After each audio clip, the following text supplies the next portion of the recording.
উনি চাইলেন আমি ডিম দিয়ে দিলাম। মুরগির মালিক যে খুশি সে হোক, কিন্তু মুরগি এই ডিমের ডেলিভারিটা করছে কই?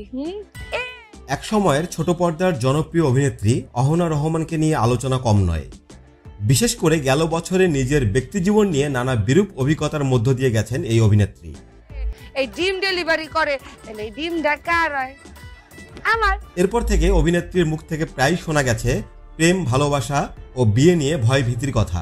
জীবনের সবটা দিয়ে যাকে বিশ্বাস করে ভালোবেসেছিলেন অভিনেত্রী, সেই মানুষটি তাকে ঠকিয়েছেন।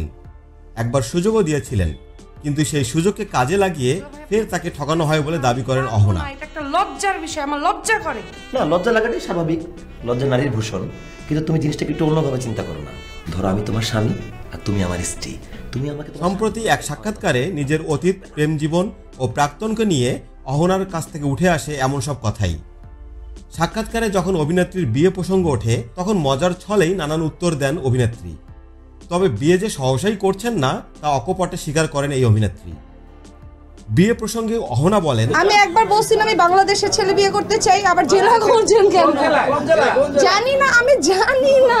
আরে ভাই, আমার নিজেকে মাঝে মধ্যে সালমান খানের মতো লাগে আপনাদের সামনে আসলে। সালমান খানকে গেলে যখন জিজ্ঞেস করে ভাই জান আপ শাদি কব করোগে, আর আপনাদের কাছে আসলে মনে আপা জান বিয়ে করবেন কবে?